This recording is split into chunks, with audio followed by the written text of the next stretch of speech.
Hi, I'm Rachel, back with my cat Leia, and filming a video that I wasn't entirely planning to make. This is my best reads of 2015 list. Note, only one of the books actually came out in 2015, and that's just the English translation. I read a lot of backlist. I normally express my opinions through Goodreads reviews, but what I wrote for my favorite book particularly was a little weak. I think I was too stuck in that world with all of its poetry and occasional vagueness to realize it at the time.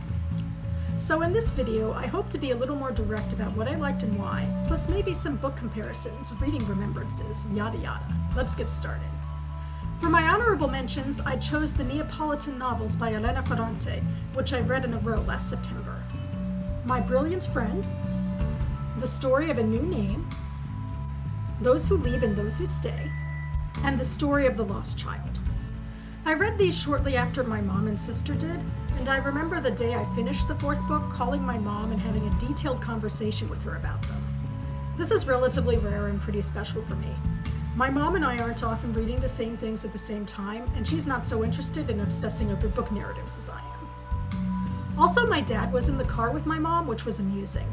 My father's father grew up just outside of Naples, and my dad's really into Italian culture, but he's not a big fiction reader. It's for the best anyway, because Ferrante isn't exactly an ambassador for Neapolitan life, unless you're really into crime and violence. The historical scope of these four novels from the 40s close to modern day was fascinating, but the real selling point of these books is the characters. Livewire Leela, who in the wrong hands might have been a Mary Sue stereotype, but with Ferrante, she's just passionately, eccentrically alive, with genuine, untamable intelligence about the world. Lenu, the narrator, is more traditionally successful. We watch her struggle to attain wisdom in the classroom and success with her career and relationships. It was so invigorating to witness two fully fleshed out female characters having a relationship with each other. If you're into literary fiction and looking for a book series, or really just one long novel, this is the one. Okay, the official countdown. Coming in at number 3 is The Interestings by Meg Wolitzer. I got this book signed when she attended the 2014 Washington, D.C. Jewish Literary Festival. I think to a certain degree it's been compared to Hanya Yanagihara's A Little Life, because they're both about a group of friends growing into middle age together. I haven't read A Little Life, which I know has received much critical acclaim, but also I think some backlash against one of the characters for having a narrative arc around prolific sexual abuse. All I can say about The Interestings is that it isn't quite that. There's one incidence of sexual abuse which rocks and changes the relationships a bit, but it isn't quite central. The primary protagonist of this story is Jules, a young girl who forges her closest relationships at a summer camp for the artistically gifted after her father dies. As the years progress, in a non-linear narrative, two of the friends become wildly successful, and Jules is left grappling with her relatively mundane life in comparison versus her continued closeness with her friends. Wolitzer is such a down-to-earth writer that even Ethan, who creates an empire with his Simpsons-like TV show, is a bit of an everyday sort of guy. None of them are quite as interesting as they claim to be, but they are, in fact, incredibly relatable and human. Wolitzer is wonderfully astute about human beings, their ambitions, their sex lives, their relationships. I'm definitely going to read more of her work. Number 2 is Station 11 by Emily St. John Mandel. I'd been meaning to pick this up ever since I heard her promoted on book podcasts. I kind of wonder if speculative literary fiction is my favorite subgenre or what have you. It combines my favorite parts of literary fiction, closely character-driven, with the explosive and life-altering questions of speculative fiction. Mandel is an expert at this. She creates characters both from the modern day and 20 years from now, when a global pandemic has sent the remainders of society into a pre-technological age. She probes the nature of such things as home, belonging, ambition, human connection, and survival. One of the biggest characters in this story is that of art, how it can be corrupted in the present day by celebrity culture, and how in the post-pandemic future it can lift ordinary citizens out of their doldrums. The traveling symphony that we follow adopted a motto from Star Trek, because survival is insufficient. Mandel's plot is fantastic in how she mirrors things from her two separate time periods, how a play and reality can collide, the meaning of a remote home versus city living then and now. She meant to write this book as a eulogy/appreciation for our modern world and its technological wonders, and she really succeeds with me. I spent most of the time while reading in a daze, hazily taking in the world from around me and wondering what it might be like to live without all of it. I even remember watching Jane Austen's Emma on TV around that time, and all I could think about was the ways in which it was more or less advanced than Mandel's world. I loved all of the characters, but Kirsten and Clark in particular. In a way, they are polar opposites.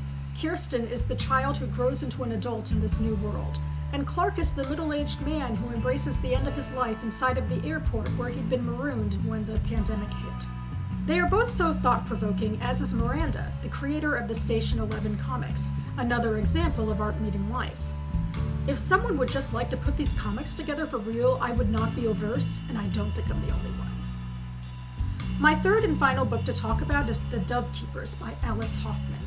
I first heard about this through a Jewish news website. The novel was adapted for a CBS miniseries early last year, and it was pretty bad. The TV movie is a shoddy action flick about the siege at Masada, where the outnumbered Jews tried to hold off the Roman army. The book is about the lives of 4 Jewish women in the 1st century CE. The actual siege only takes part for a very few chapters at the end. Hoffman's writing is lyrical, as these women understand their lives in a very mythological, magical sort of way. It can be jarring on a modern-day level because the plot and narration aren't really realist in any sort of capacity.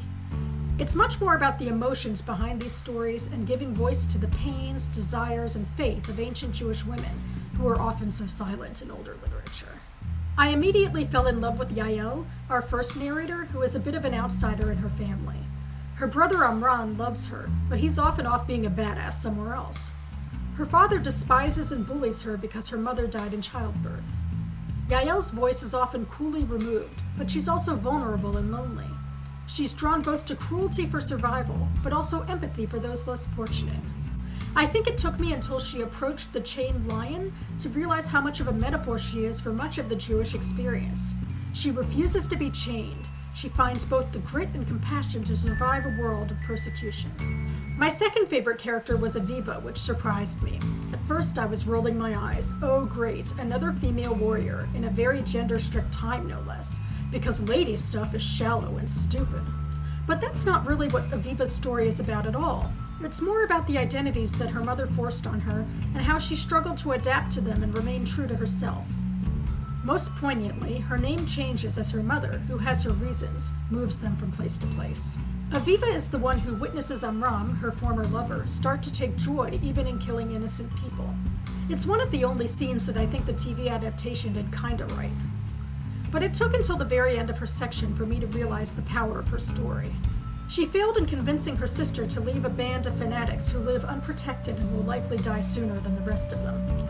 She turns to her new lover, who has secrets of his own, and proclaims her first given name for the first time since the beginning of her narrative. The multifacetedness and history of people just hit me straight in the face.